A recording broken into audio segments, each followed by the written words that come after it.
여러분, 지금 이곳은 2022년 영주 세계 풍기 인삼 엑스포장입니다. 이제 제가 있을 때보다 아주 발전했죠. 이제 덩치를 많이 키웠습니다. 이제는 세계 엑스포를 이렇게 풍기에서 하고 있습니다. 여기가 인삼 미래관인데요. 제가 한번 들어가 보겠습니다. 이제 풍기 인삼이 이제 세계로 알려지는 거죠.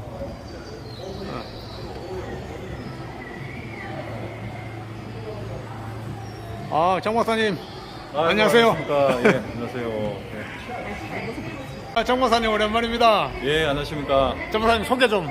예, 저는 경상북도 농업기술원 풍기인삼연구소에서 근무하고 있는 장명환이라고 합니다. 예, 반갑습니다. 이번에 실장님으로 승진하셨죠? 승진은 아니고 그냥 이제 보직만 맡았습니다. 이거 축하드립니다. 풍기 인삼 연구소의 우리 연구실장님입니다. 예, 반갑습니다. 네. 오늘은 네. 저희가 여기 인삼 엑스포장 내에 저희 연구소가 지금 인삼 미래관이라고 설치해서 운영하고 있는데 전체 다는 설명드리면 좀 시간이 많이 걸리고 주요 핵심만 몇 가지만 좀 말씀드리도록 하겠습니다. 여기 미래관을 풍기 인삼 연구소에서 다 주관해서 설치. 이번에 그 엑스포를 하면서 주재관하고 생활과학관 그리고 인삼 미래관, 홍보관 이렇게 4개 관이 있는데 네. 그 중에 인삼 미래관을 이제 저희가 운영을 하게 되었습니다. 고생 많이 했네. 시행사 준비한다고. 어렵지만 어려운 상황에도 불구하고 예, 하여튼 진행을 하고 있습니다. 오케이. 소개 좀 부탁해요. 여기 보시면 인삼을 많이 드셔보셔가지고 잘 아시겠지만 인삼의 학명은 그 파낙스 진생이라고 합니다. 우리 네. 고려 인삼은 파낙스 진생인데 요 학명을 보시면은 파낙스는 속명이고 우리가 식물 분류할 때 계문, 강목, 과속종 이런 분류 체계가 있는데 그 중에 파낙스라는 것은 식물의 그 속명이고 종명은 지금 인삼은 저희 고려 인삼은 진생입니다. 파낙스 속의 식물이 전 세계에 한 6, 7가지 정도가 존재하고 있는데 파낙스라는 의미는 요 밑에 보시면은 그리스어로 모든 것을 치료한다는 의미입니다. 그래서 예전부터 이게 양리 성분이 있기 때문에 사람의 기력이 약해졌거나 또 원기를 보강해야 될 때 이 파낙스 속 식물들을 많이 이용을 했었습니다. C.A. 메이어는 러시아 식물학자인데 1840년도 정도에 이분이 고려 인삼을 명명을 했죠. 그러니까 최초로 발견하고 명명한 사람의 이름을 이제 붙여주는 것이죠. 그러니까 이게 러시아에서 1843년인가? 3년, 1843년에 그 진생을 발견하고 그 위에 속명에다가 파낙스라는 명칭을 붙였어요. 대단한 거죠. 그 당시에 이미 알았다는 거죠. 이게 인삼이 모든 것을 치료한다. 한마디로 만병통치약이다. 라는 걸, 그때 어떻게 이렇게 붙였는지 몰라. 네. 이거는 세계의 인삼 속 식물 분포. 예, 세계적으로 보면 그 인삼 속 식물들이 6, 7종 정도가 있습니다. 그런데 대부분 보시는 바와 같이 이제 북반구, 우리 지도상에서 북반구의 그 인삼 속 식물들이 다 이제 존재를 하고 있고 제일 낮은 지역이 베트남인데 베트남산 같은 경우에는 베트남이 워낙 덥기 때문에 해발 2,000m 정도 되는 곳에서 그 삼식물이 자생을 하고 있습니다. 그리고 이제 우리 고려인삼은 한반도를 중심으로 해서 중국의 동북 삼성과 그리고 러시아의 블라디보스토크 이 일대에서 이제 자생을 하고 있고 또 중국에는 373이라는 삼이 운남성에 있고 또 이쪽 지금 미국하고 캐나다에서 생산이 많이 되는 화기삼은 미국 동부에 그 오데오가 있습니다. 오데오를 중심으로 해서 북쪽으로는 그 캐나다 온타리오주에서 인삼을 재배를 하고 있고, 또 아래쪽은 위스콘신주, 미국의 위스콘신주에서 그 서양삼, 그 화기삼을 재배를 해서 이게 수요가 대부분 그 동남아로 다 수출이 됩니다. 거의 아메리카 내에서는 거의 소비가 그 동양 그 이주민들 위주로 이제 소비가 되고 있고, 최근에는 그 원주민들도 많이 이제 이용을 하고 있지만 대부분은 동양계 분들이 이제 많이 이용을 하시고, 이 뭐 대부분 양은 아시아로 수출된다고 보시면 되겠습니다. 잠깐만, 여기는 산삼이네? 이야, 이 산삼이야? 그렇죠. 이제 인삼은 산에서 왔기 때문에 그 우리가 인삼이 본격적으로 재배가 되는 시기가 조선 후기 영종조 때 그 이렇게 본격적으로 인삼을 재배했는데, 그때 산에서 자라던 삼과 인공적으로 재배하는 삼을 구별하기 위해서 산에서 자라는 삼을 산삼이라고 명칭을 했고, 또 밭에서 자라는 삼을 인삼이라고 이렇게 표현을 했습니다. 그래서 이제 예전에 대부분 그 명칭은 그냥 인삼, 조선 후기 이전에는 인삼이라고 했을 때는 다 산삼을 이제 통칭을 하는 것으로 보시면 되겠습니다. 조선 후기부터는 이제 인삼은 밭삼이고 산삼은 산에서 나는 삼이다, 이렇게 보시면 되고, 인삼은 그 산에서 자라는 산삼 씨를 채취해서 왔기 때문에 유전적으로는 거의 99.9%가 같다고 보시면 되겠습니다. 뭐 여기 있는 산양삼하고 여기 산삼하고는 어떤 개념이 차이가 있나요? 네, 산삼은 자연 속에서 자연적으로 계속 대를 이어가서 이제 자생하는 삼이 되겠고, 산양삼 같은 경우에는 그 산삼 씨를 인위적으로 사람들이 채취를 해서 그 재배를 하는 것이죠. 예, 그 양이 이제 재배를 한다는 그런 의미인데, 산 속에서 재배를 하는 그런 삼으로 보시면 되겠습니다. 그리고 이 이제 아예 밭으로 내려오면은 그게 뭐 가삼, 인삼으로 되는 것이고요.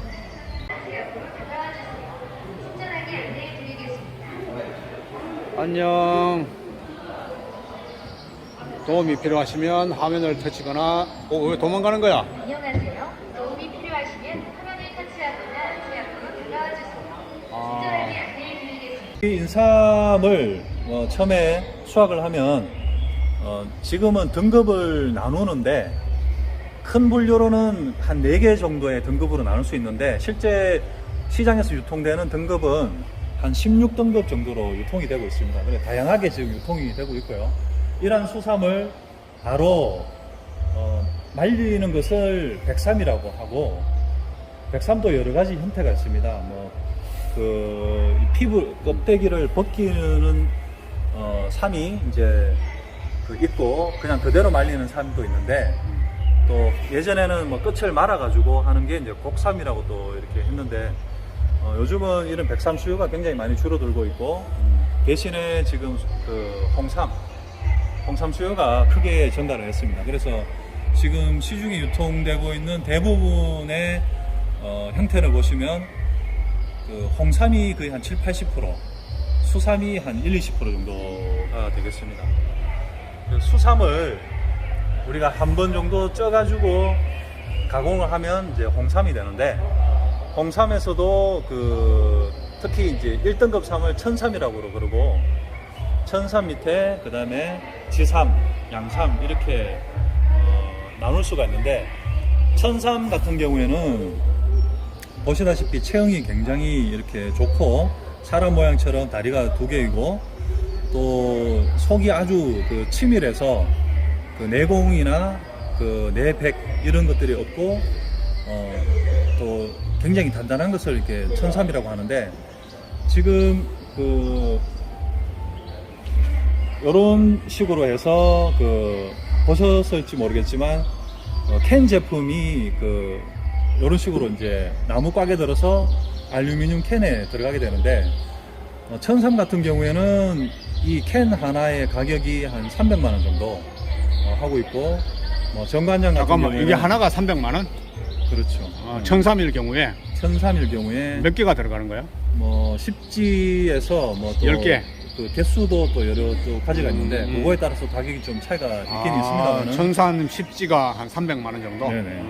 그리고 정관장 같은 경우에는 뭐 한 600만 원 선. 그리고 이게 또 그 동남아 이런 쪽에 홍콩 시장이나 수출이 되면은 거의 한 1000만 원대 정도로 가격이 올라가게 되겠습니다. 그래서 중국 부자들이 이 천삼 이거 되게 좋아하잖아. 목걸이 걸고 다니고 막. 그렇죠.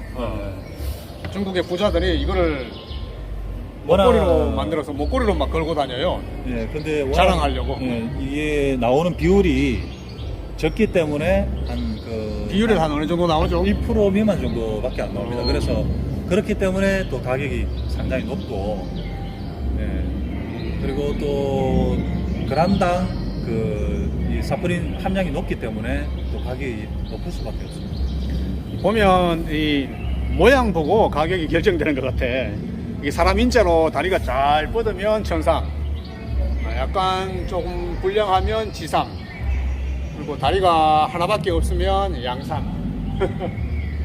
예, 그리고 이제 속에 이제 치밀도, 치밀도. 치밀도라든지, 치밀도가 그리고, 또 중요하죠. 홍삼으로 강화하다 보면 그 속에 구멍이 또 생기는 경우가 있습니다. 그런데 그런 구멍을 내공이라고 하는데, 내공이 없이 아주 그 조직이 치밀하고 단단한 것, 그리고 또 색깔도 좋고 또 표피에 또 이물질 그 표피도 깨끗한 그런 정도의 등급이 돼야지 천삼이 될 수가 있습니다. 이건 공원을 만들어 놨네? 아니, 이게 소백산이야? 뒤에 배경을 소백산 배경으로 해서 여기는 이제 정말 소백산에서 온 것 같아요. 풍기인삼이 예전에 그 우리 주세봉 고수께서 오셔가지고 소백산에서 산삼씨를 채취를 해서 산양삼 형태로 재배를 한 후에 농가에 그 재배 기술을 보급을 했습니다. 그래서 그러한 내용들을 저희가 여기에다가 이제 재현을 했습니다. 보시면은 그 소백산에 제일 유명한 나무가 소백산 주목인데, 맞아, 소백산 주목이 유명하죠. 뭐 주목도 있고 저기 이제 뭐 꽝꽝나무라고 자생하고 있는 식물입니다. 잠깐만, 꽝꽝나무? 꽝꽝나무. 예. 저건 왜 꽝꽝나무야? 이걸 태울 때, 어? 태울 때 막 그 대포 소리 같이 꽝꽝 하는 소리가 난다고 해서, 저걸 태우면 예. 그래서 이제 뭐 꽝꽝나무라고 이렇게 이름. 약간 도장나무, 해양나무 비슷하네. 약간 비슷한데, 배양목하고 비슷한데, 어. 배양목은 키가 좀 작고, 꽝꽝나무는 좀 키가 더 큰 특징이 있더라고요. 오케이. 그래서 이제 이 소백산의 산삼씨를 채취를 해서 이렇게 이제 산양삼 형태로 처음에 이제 재배를 했습니다. 하고 난 다음에 이때는 이제 나무 밑에서 이제 재배를 했고, 점점 기술이 이제 발전하면서 조선 후기 때는 그 자연물을 이용해서 뭐 이런 형태가 거의 조선 영종조 때 뭐 보시면 되는데, 그 자연에서 채취한 나무기도, 그리고 뭐 솔가지나 또 우리 그 화렵수를 덮어서 이렇게 사양한 시설에서 인삼을 이렇게 개조했고, 또 이런 기술들이 근대화되면서 이제 점점 발달을 하게 된 것이죠. 옛날에는 정말 이 소나무 가지로 그늘을 만들었구나. 뭐 이런 자연 재료물밖에 없었으니까 이런 자연 재료물을 이용해서 이제 대가림을 설치를 해서 인삼을 재배를 했고, 또 뭐 점점 이제 기술이 발전하면서 이런 이제 계량형의 어떤 그 지금 재배와 비슷한 재배 양식과 비슷한 어떤 그런 양식들이 1900년도에 이제 처음 이제 나타나기 시작한 것이죠. 여기는 단체 학생들이 견학을 오라고 하구나. 지금 뭐 낮에는 주로 학생들이 많이 관람을 오네요. 여기는 이제 처음에는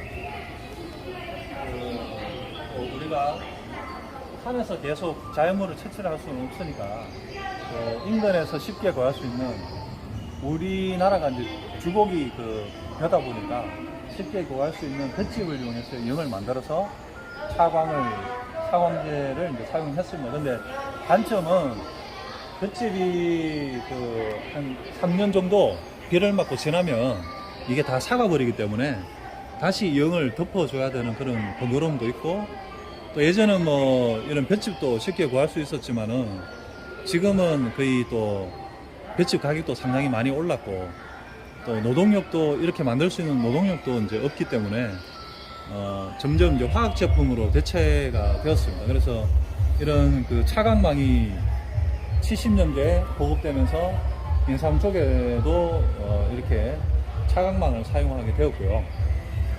근래에는 이런 차광망만 사용하다가 보면 이 밑으로 이제 빗물이 들어가기 때문에 또 병이 굉장히 많이 생깁니다. 그래서 이제 병 발생을 줄이기 위해서 이런 그 빗물이 들어가지 않는 차광지라고 이제 표현을 하는데, 이런 그 청색 차광지나 또 옆에 보시는 녹색 차광지, 이런 차광지류를 많이 지금 또 이용을 하고 있습니다. 색깔별로 차이가 있나요, 생육에? 약간은 차이가 있는데 뭐 전체적인 생육은 거의 뭐 비슷하다고 보시면 되겠습니다.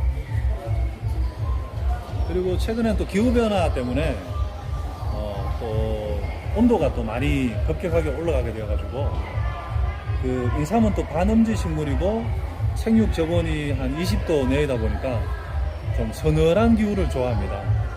그래서 이렇게 은박 차광판이라고 해서 빛을 99% 차단하는 이런 그 차광제도 지금 농가들이 많이 사용을 하고 있습니다.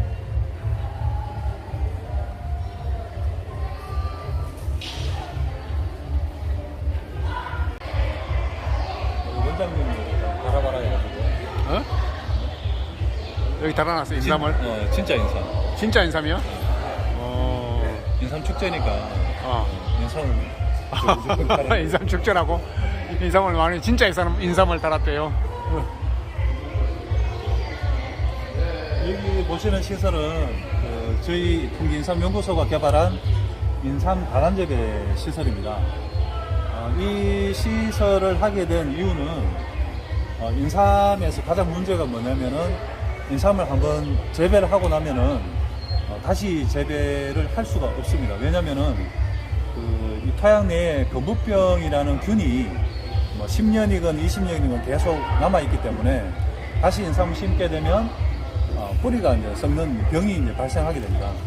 그런 문제와 또 이제 가청으로 재배했을 때 경지 면적 이용률을 한 2.4배 정도 더 올릴 수가 있기 때문에 이제 한 자리에서 연속적으로 무농약 인삼을 이제 재배를 하는 기술을 연구해보자 해서 만든 것이 이 인삼 다단 재배가 되겠습니다. 여기 보시면 앞쪽에 저희가 이렇게 이 구멍이 있는데, 이쪽으로는 하부로는 이 공간을 넣어놓고 나중에 인삼을 수확한 후에는 이쪽으로 이제 100도씨 되는 전기를 집어넣습니다. 전기를 집어넣어서 토양을 완전히 이제 소독을 한 다음에 다시 좋은 그 퇴비 유기물을 넣고, 양분이 되는 유기물을 넣고 인삼을 또 이식을 해서 연속적으로 또 인삼을 재배하는 그런 기술이 되겠습니다. 여기 전기살균 하면 이게 인삼의 건부병이 다 이렇게 박멸되는 건가요? 네, 그렇죠.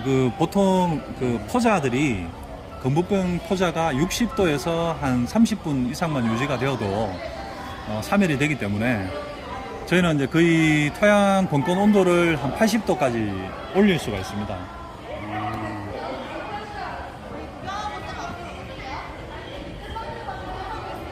이것도 하나의 이제 식물 공장 형태로 보시면 되는데, 기후 변화에도 대응을 하고 또 농가들의 이제 일손을 줄일 수 있는 디지털 팜, ICT 이런 쪽도 적용이 가능하기 때문에 점점 이제 농가에 좀 보급을 해서 앞으로 이제 그 기후 변화에 대응하는 그런 기술로 농가에 좀 보급을 하려고 지금 하고 있습니다. 좋아요.